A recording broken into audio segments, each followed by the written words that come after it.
الرحیم۔ میرے آج جو سننے والے اور میرے ویڈیوز کو دیکھنے والے ہیں ان کو میں آج ایجوکیشن کے لحاظ سے تھوڑا سا پیپر کے مطابق جو ہے وہ میں ٹپس دوں گا۔ ہم میں سے میرے مشاہدے میں یہ بات آئی ہے جب ہم پیپر وغیرہ مارک کرتے ہیں کہ بچے چھوٹی چھوٹی غلطیاں کر جاتے ہیں جس کی وجہ سے ان کے مارکس جو ہے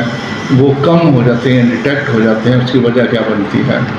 سب سے پہلے تو میں نے جیسے اپنی پچھلے ویڈیو میں نے کہا تھا کہ پیپر شروع کرنے سے پہلے ریلیکس ہو کر بیٹھیں اور درود پاک کے کل رب زدنی علما پڑھیں۔ اس کے بعد جب پیپر آپ کے پاس آ جاتا ہے تو سب سے پہلا کام جو آپ کو ہوتا ہے کہ آپ کم از کم 2 سے 5 منٹ لگا کر پورے پیپر کو آرام سے پڑھیں۔ مشاہدے میں یہ بات آتی ہے کہ شروع میں جب ہمیں پیپر ملتا ہے تو ہمیں یوں لگتا ہے کہ جیسے شاید ہمیں سب کچھ بھول گیا ہے، جبکہ ایسا نہیں ہوتا۔ جب آپ مکمل پڑھ لیتے ہیں اس کو تو پھر اس میں سے آپ دیکھیں کہ کون کون سے کوئسچن جو ہیں جو آسان ہیں یا وہ تھوڑا وقت لیں گے اور وہ جلد آپ سے حل ہو جائیں گے۔ مثلاً اگر ہم انگلش کی بات کرتے ہیں تو اس میں عام طور پر محاورے وغیرہ آ جاتے ہیں یا کوئی کریکشن وغیرہ آ جاتی ہے تو ان کو ہم جو ہے وہ بڑی آسانی سے جو ہے وہ حل کر لیتے ہیں اور اس میں ٹائم بھی تھوڑا لگتا ہے۔ دوسری بات یہ ہوتی ہے کہ اس میں یاد رکھیں کہ کبھی بھی انک ریموور وغیرہ استعمال نہ کریں۔ اس کے استعمال کرنے سے آپ کے جو نمبر ہیں یا اگر آپ نے ایک چیز کو ریموو کر کے دوبارہ لکھا ہے تو وہ آپ کا جو ہے وہ غلط ہو جائے گا، اس کو جو ہے ایگزامینر جو ہے وہ کاٹ دے گا۔ دوسری بات ایک سب سے اہم بات یہ ہوتی ہے کہ یاد رکھیں کہ اگر میں ایک ایگزامینر ہوں، میں آپ کا پیپر چیک کر رہا ہوں تو اس میں سب سے جو اہم بات ہوگی کہ میں نے آپ کا پیپر کوئسچن پیپر کے مطابق جو ہے وہ چیک کرنا ہے۔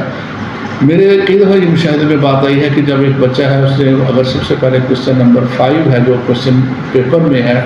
اس وقت آنسر شیٹ پر لکھا ہے تو وہ اس کو کوئسچن نمبر 1 لکھ دیتے ہیں، جو کہ ایک بہت بڑی غلطی ہے، کیونکہ میں نے جیسے آپ کو بتایا کہ میں نے آپ کا پیپر جو ہے وہ آپ کی میں نے کوئسچن پیپر کے مطابق جو ہے وہ چیک کرنا ہے۔ تو لہٰذا جو بھی سوال پہلے شروع کرے حل کریں، بیچ وہ 5واں ہے 7واں ہے یا پہلا ہے یا دوسرا جون سا بھی ہے، اس کا نمبر اپنی آنسر شیٹ پر وہی لکھیں جو آپ کو کوئسچن پیپر پر دیا گیا ہے۔ اپنی مرضی سے آپ نمبر نہیں لگاتے۔ اگر ایسا آپ لگاتے ہیں، دیکھیں بڑی کلاسز میں عام طور پر جس کو ایگزامینر یہ سمجھتا ہے کہ جس کو پیپر بھی حل کرنا یا اٹیمپٹ کرنا بھی نہیں آتا تو اس کا حق نہیں ہے کہ اس کو نمبر دیے جائیں۔ تو لہٰذا اس کے لیے سب سے بہتر اور سب سے ضروری ٹپس یہ ہے کہ پیپر حل کرتے ہوئے ہمیشہ جو کوئسچن پیپر پر نمبر دیا گیا ہے وہی اس پر لکھیں گے۔ اس کے بعد اس کے پارٹس ہوتے ہیں، جز وغیرہ ہوتے ہیں، ان کو بھی جز کو اسی طرح لکھیں۔ اس میں اور ایک اہم بات میں آ سکتا ہوں کہ جو بھی کوئسچن کو آپ حل کرتے ہیں اس کو اوپر تھوڑی سی اس کی ہیڈنگ ضرور بنائیں۔ مثلاً ہمارا ایک میں مثال دیتا ہوں، کوئسچن نمبر 5 آپ حل کریں گے کہ مضمون کے متعلق ہمیں ایسے لکھنا ہے تو آپ اسے لکھیں گے، سب سے اوپر لکھیں گے جو پیج آپ کو ہوتا ہے اس کے لائن کے درمیان میں کر کے کوئسچن نمبر، مثلاً کوئسچن نمبر 5 ہے تو کوئسچن نمبر 5، اس کے بعد لکھیں گے ایسے، اور تیسری لائن میں آپ اسے ٹاپک لکھیں گے، مثلاً ان امپلائمنٹ پہ لکھ رہے ہیں یا انوائرمنٹل پولوشن پہ لکھ رہے ہیں، جس پر بھی آپ مضمون لکھ رہے ہیں اس کو آپ تیسری لائن میں اس مضمون کا نام دیں گے۔ کیونکہ پیپر کے اندر 3 سے 4 مضامین لکھے ہوئے ہوتے ہیں تو آپ اسے مینشن کریں گے کہ ان میں سے آپ کون سا لکھ رہے ہیں۔ تو پھر چوتھی لائن میں جو ہے پیراگراف کی صورت میں جو ہے آپ اسے پیپر کو سالو کرنا یا اس ایسے کو لکھنا شروع کریں گے۔ تو یہ چھوٹی چھوٹی باتیں ہوتی ہیں کہ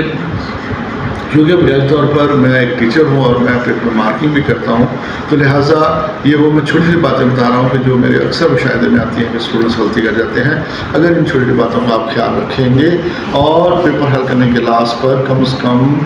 5 منٹ بعد آپ بس ایسا چاہیے کہ آپ کا جو بھی پیپر ہے اس کو ایک دفعہ تھوڑی مکمل طور پر ایک دفعہ پڑھ ضرور لیں۔ کہیں پر چھوٹی بڑی غلطی وغیرہ ہو جاتی ہے، کہیں چیز لکھنا ہم بھول جاتے ہیں، آپ کہیں رول نمبر وغیرہ اپنا یا اپنا نام وغیرہ وہ لکھنا بھول جاتے ہیں، تو ان تمام چیزوں کو ایک دفعہ چیک کر لیں تو پھر آپ کا پیپر جو ہے وہ بہت خوبصورت اور بہتر نظر آئے گا اور آپ اچھے نمبر بھی لے سکیں گے۔ جزاک اللہ۔ میری دعا ہے کہ اللہ تعالیٰ میرے تمام سننے والے اسٹوڈنٹس کو اللہ تعالیٰ کامیاب فرمائے اور ان کو آسانیاں عطا فرمائے اور آسانیاں تقسیم کرنے کا شرف عطا فرمائے۔ جزاک اللہ۔